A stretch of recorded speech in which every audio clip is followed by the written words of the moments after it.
Немishqa qarindoshning o'chirgichi bor, qalamning o'chirgichi yo'q. Qarindosh bilan qalamninki ikkisiniki farqiga bir umrlik haqiqiy ahvol yashirmagan. Yaqinda bir dadaninki bir afzal so'zi butun turda olqishga erishdi. U bek cho'ng davlilarni so'zlamadi. Faqat balasidan bir ig'iz oddiy savol so'rash orqali nurg'un kishilar bir umr yashab sonsiz qiyinchiliklarni kechirib, bir qatim yiqilib turgandan keyin ondan tushungan hayotning haqiqiy ahvolini oddiy bir ig'iz gap bilan aniq tushundirib berdi. U muloyimlik bilan balasidan qarindoshning yana bir beshida nima uchun menga bir tal o'chirgich bo'lganligini bilamsan deb so'raydi. Bala nayt sodliq bilan beshini langishtirdi. Dadasi uningga asta-asta tushundirdi.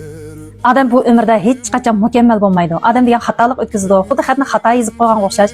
O'chirgich bo'lsa, o'chirgil bo'ladi. Qaytadan kagil bo'ladi.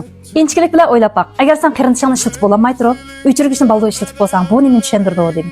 Bala yana 5-chayqidi. Bu bo'lsa, sening o'tkazgan xatoligingning bek ko'p ekanligini, tuzishga bo'ladigan nurg'un fursatlarni isrof qilib o'tganligini tushundirdi deb tushundirdi. Bala buni anglab tushunganda qilib beshini langishdi. Aqillam dadasi balasi yana ikkinchi savolni so'radi. Bu bizning bir cho'nqur o'yinib beqishimizga arziydigan bir masala. Undaqda siz shuni o'ylab baqdingizmi? Biz kichik vaqtimizda nima uchun xat yozganda qarindosh ishlatamiz? Cho'ng bo'lgandan keyin bo'lsa, hammani siyoh qalamga almashtiramiz. Qarindosh xato yozib qolgan xatni o'chirgil bo'ladi. Lekin siyoh qalamda xato yozib qolsa, o'chirgil bo'lmaydi. Faqat sizib etishga bo'ladi. Ig'ir bo'lganda hatto shu butun bir betni jitib qayta yozish to'g'ri keladi. Bala dadasining bu tushuntirishlarni anglagandan keyin xeyli uzungacha jimib ketdi. Bu chaqda dadasi cho'nqur ma'ni qilib, chunki kichik vaqtimizda barliq xatoliklarimizni tuzishga yo'l qo'yiladi. Cho'ng bo'lgandan keyin bo'lsa, hayotimizdagi barliq mas'uliyatlarni, oqibatlarni o'zimiz ustimizga olishimiz kerak. Kichik vaqtimizdagi bizning dunyomiz nihoyat oddiy bo'ladi. Boshlang'ich maktabda topshiriq ishlaganda bir savolni xato hisoblab qo'ysak, o'chirib o'tib qayta hisoblasak bo'ladi. Saboqdoshlarimiz bilan qaydishib urushib qolsak, bir ig'iz kechirim so'rasak, burunqidek atlashib o'tkil bo'ladi. Yosh vaqtlaringiz o'tkazib qolgan xatolikni ba'zilar qabul qila oladigan bo'ladi. Yana ba'zilar afv qiladi. Ba'zilar sizga yana taxi fursat berdi. Lekin cho'ng bo'lgan sir shuni bayqaysizki, Qur'onga yetganlarning dunyosida har vaqt shakl bo'lgan o'chirgich yo'q. Siz jamiyatga qadam bosgandan keyin hamma narsa o'zgardi. Xizmat jarayonida tadbiringizda xato belgilab qo'ysangiz, bir ig'iz kechirim bilan bu ishni o'rniga keltirib bo'lmaydi. To'xtam xato imzolanib qolsa, bir qatim bexastalik qilsangiz, g'oyat zo'r ziyonlar kelib chiqishi mumkin. Xato odamga ergashib, xato odamga ishinib qolsak, kishilik hayot yo'limizni xato tanlab qo'yamiz. O'chirib etib qayta kagil bo'lmaydi.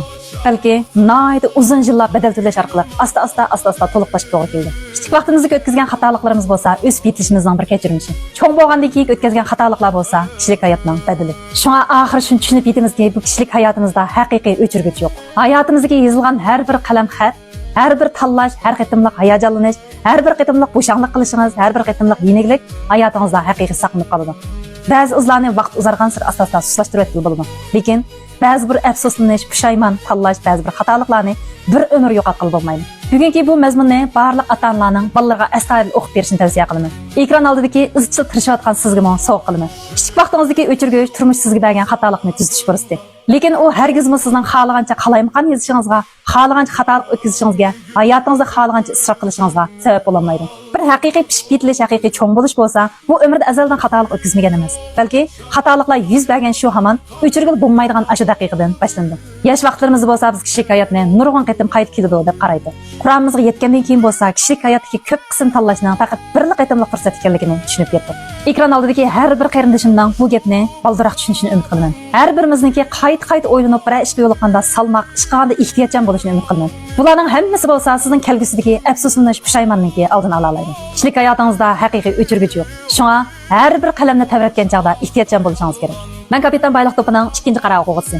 Keyingi hayotlik yo'llarimni texnik puxta besish uchun, bayliq yo'llarimni echish uchun hozir Qudus ma'lumotning kapitan Bayliq to'pida urinib qilyapman. Men sizga o'xshash ekronga yuzlanib, ishonchlik bir IP'imni tiklasam bo'ladi, qilayotgan ishlarimni texnik rivojlantirsam bo'ladi, o'zimning iqtisodiy erkinligimni qo'lga keltirsam bo'ladi deb qarasangiz, boshqatim meni izlab, men bugun nima deb qo'shsangiz bo'ladi. Ajrim uchun qo'llab qo'yishni unutmang. Kelar qatimliq videolar ko'rishgacha omon bo'ling.